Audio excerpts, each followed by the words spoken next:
Breaking చూస్తున్నాం. Greater Hyderabad పై CM Revanth Reddy ప్రత్యేక ఫోకస్ పెట్టినట్లు తెలుస్తుంది. 3 ఎంపీ స్థానాల్లో గెలిపే లక్ష్యంగా కూడా రేవంత్ అడుగులు వేస్తున్నారు. ఇక త్వరలోనే కాంగ్రెస్ లోకి 25 మంది కార్పొరేటర్లు చేరే అవకాశం కనిపిస్తుంది. మహిళా ఓటు బ్యాంక్ పై కూడా నజర్ ఎంపిక జరగబోతుంది. ఈ నెల 12న పరేడ్ గ్రౌండ్స్ లో కూడా ఒక భారీ బహిరంగ సభను ఏర్పాట్లు చేస్తున్నారు. గ్యారంటీలపై కూడా పబ్లిసిటీ అమలవుతున్న విషయాలు కూడా ఈ సభలో తెలియజేయబోతున్నారు.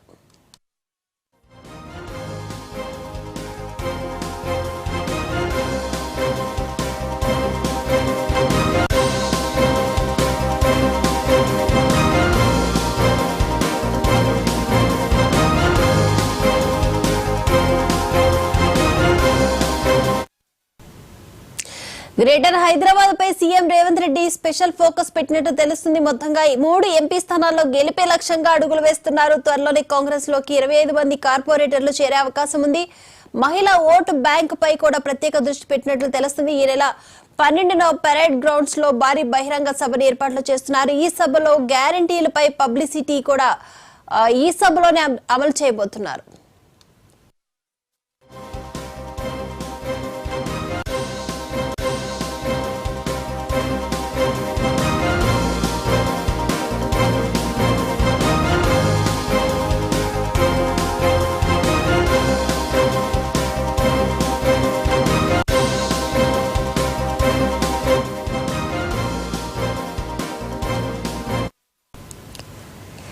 గ్రేటర్ హైదరాబాద్ పై సీఎం రేవంత్ రెడ్డి ప్రత్యేకమైన ఫోకస్ పెట్టారు. మొత్తంగా గెలిపే లక్ష్యంగా కూడా 3 ఎంపీ స్థానాల్లో గెలిపే లక్ష్యంగా కూడా ముందుకు అడుగులేయబోతున్నారు. త్వరలోనే కాంగ్రెస్ లోకి 25 మంది కార్పొరేటర్లు కూడా చేరే అవకాశం ఉన్నట్లు తెలుస్తుంది.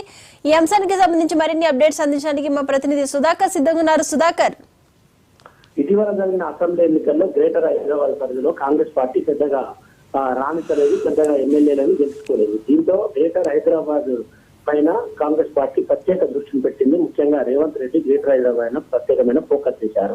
గ్రేటర్ హైదరాబాద్ పరిధిలో ఉన్న 3 పార్లమెంటు స్థానాలను ఎలాగైనా గెలుచుకోవాలనే సంకల్పంతో ఉన్నారు. అందులో భాగంగానే చేరికలను కూడా ప్రోత్సహిస్తున్నారు. ఇటీవల జరిగిన జైనీస్ అన్ని కూడా గ్రేటర్ హైదరాబాద్ పరిధిలోనే జరిగాయి. పొంతు రామన్ గానీ, లేకుంటే సునీత మహేందర్ రెడ్డి గానీ, లేకుంటే మరో జిల్లా పరిషత్ చైర్మన్ గానీ, వీరందరూ కూడా గ్రేటర్ హైదరాబాద్ పరిధిలోనే చేరారు.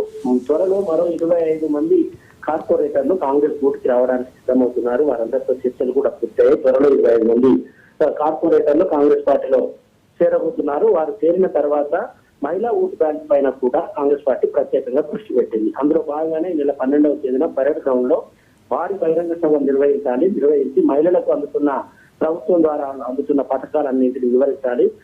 మహిళల్లోకి కాంగ్రెస్ ప్రభుత్వం చేస్తున్న పథకాలు, అదేవిధంగా విధి విధానాలు, మహిళలను ఎలా ప్రోత్సహిస్తుంది ప్రభుత్వం అనే అంశాన్ని చెప్పేందుకే ఈ బహిరంగ సభ ఉపయోగపడుతుందని కాంగ్రెస్ పార్టీ భావిస్తుంది. అందులో భాగంగానే గ్రేటర్ హైదరాబాద్ మున్సిపల్ కార్పొరేషన్ పరిధిలో ఉన్న 3 పార్లమెంట్ స్థానాలను ఖచ్చితంగా గెలుచుకోవాలనేది కాంగ్రెస్ పార్టీ లక్ష్యంగా కనిపిస్తుంది. Right, thank you Sudhakar.